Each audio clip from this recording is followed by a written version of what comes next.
Bonjour à tous. Donc je reprends le cours de la fois passée et je complète avec les nouveaux éléments concernant les problématiques de l'orientation en Fédération Wallonie-Bruxelles. Alors vous vous souvenez, on avait parlé de la liberté de choix qui est double puisque en Belgique francophone on peut choisir son école en tant que parent, c'est dans la constitution belge et donc son orientation philosophique. Et cette liberté est double, pourquoi? Parce qu'il y a ce choix par les parents, mais il y a aussi la liberté de gestion des établissements scolaires, ce qui se traduit par l'existence de différents réseaux d'enseignement qui vont chacun proposer leur programme éducatif.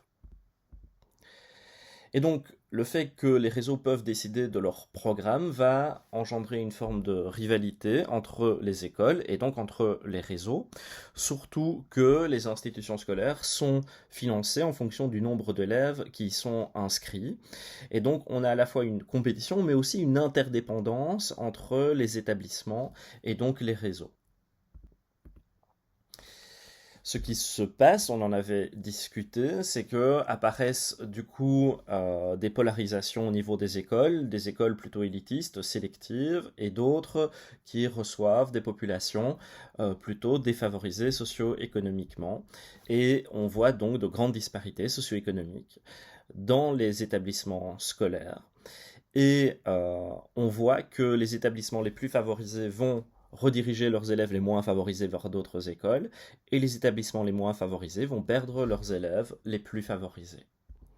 Et donc on peut se demander finalement quel est le modèle dominant euh, dans les différents systèmes éducatifs.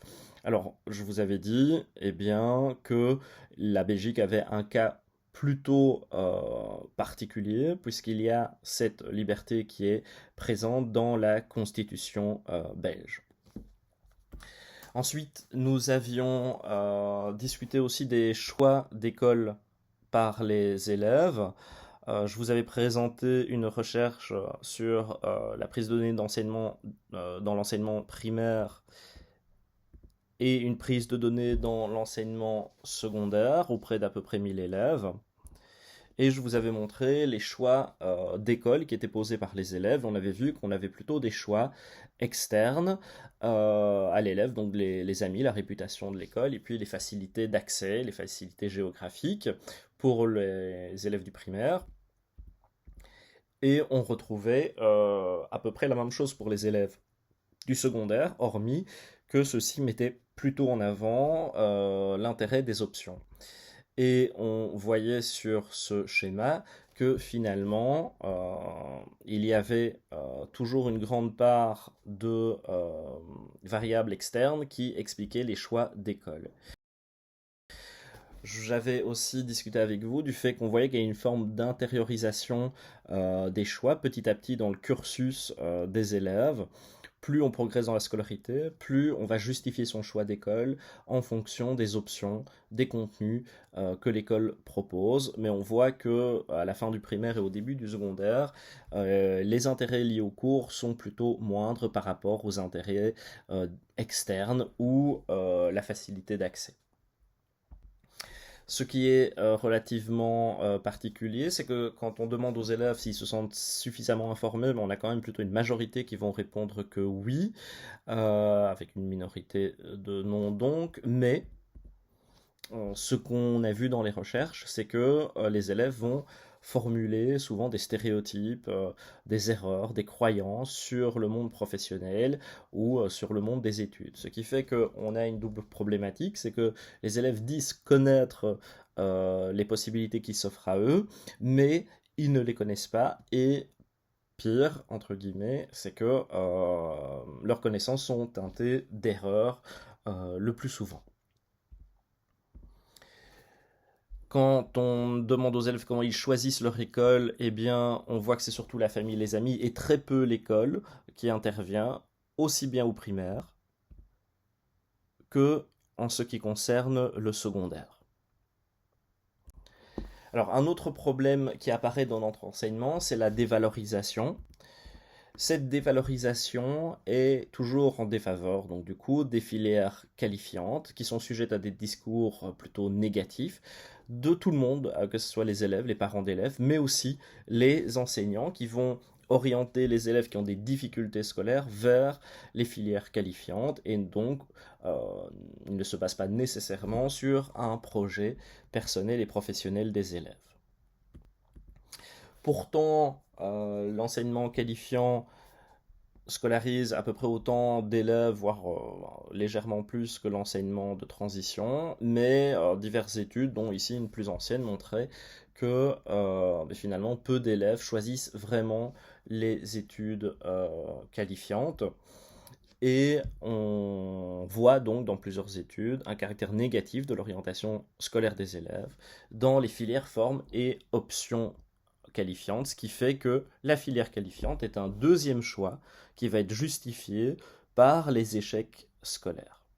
Donc ça, c'est ce qu'on appelle la dévalorisation. On dévalorise l'enseignement qualifiant par rapport à l'enseignement de transition qui est vu un peu comme la voie royale. À côté de la dévalorisation, on va trouver également l'irréversibilité des parcours. C'est ce qu'on va appeler l'effet toboggan, c'est-à-dire qu'on va être orienté donc d'abord dans l'enseignement commun, et puis en fonction des résultats, on va tomber, entre guillemets, dans le système scolaire vers de l'enseignement professionnel. Et ce qu'on voit aussi dans ce tableau, c'est que finalement, on a très très peu de chances de quitter sa filière d'enseignement. C'est-à-dire quand on est dans le professionnel, 99% des élèves environ vont y rester d'une année à l'autre, et on voit que ces pourcentages sont très élevés dans les trois types de filières. Donc ça veut dire quoi? Ça veut dire que à la fin du tronc commun, en troisième puis quatrième, une fois qu'on est dans la filière professionnelle, on a très peu de chances de pouvoir accéder à d'autres filières. Or, dans notre enseignement, la liberté est relativement totale dans le sens où les élèves pourraient, sur le papier, accéder à d'autres filières. Mais dans les faits, on constate cette irréversibilité des parcours, on ne remonte pas la rivière. Un autre problème qui se pose dans notre enseignement et qui est vraiment très prégnant, ce sont les disparités socio-économiques.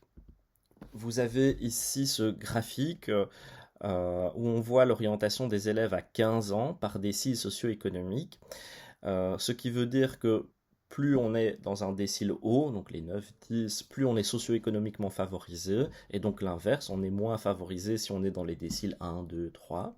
Et ici, vous voyez que on a vraiment une pente qui se dessine, c'est-à-dire qu'on va trouver beaucoup, plus de 80% des élèves les plus favorisés vont se retrouver dans l'enseignement général et les élèves les moins favorisés vont se retrouver dans l'enseignement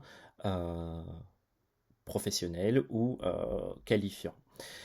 Ça veut dire que, en gros, notre système d'orientation, parce que il ne permet pas la réversibilité des parcours et parce qu'on oriente sur les notes scolaires, eh bien, on voit que tout ceci est corrélé au niveau socio-économique des élèves.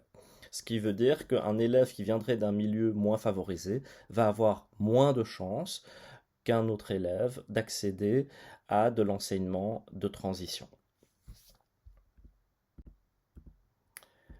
Ces disparités socio-économiques entre filières, eh bien on la constate aussi dans ce tableau où vous voyez que des élèves de première C et de première D, on va voir que quelques années plus tard, finalement, les élèves qui sont en différencié vont avoir beaucoup plus de retard, vont se retrouver dans d'autres types d'enseignement, l'enseignement spécialisé en alternance, ou vont tout bonnement sortir du système scolaire par rapport aux élèves de première C.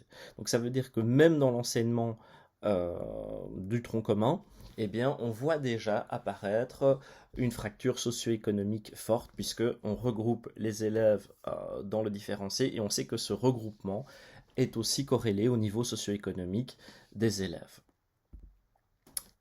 Donc ici, vous avez aussi un graphique qui vous montre ces disparités socio-économiques, où on voit que le premier degré différencié est le moins favorisé, donc on porte les élèves les moins favorisés. A contrario, dans le troisième degré du général, on retrouve les élèves les plus favorisés. Donc on voit que l'enseignement qualifiant regroupe des élèves moins favorisés, et plus on monte dans les années, plus on est favorisé dans l'enseignement de transition. Donc on voit qu'il y a vraiment un processus d'écrémage, de sélection des élèves sur un aspect socio-économique.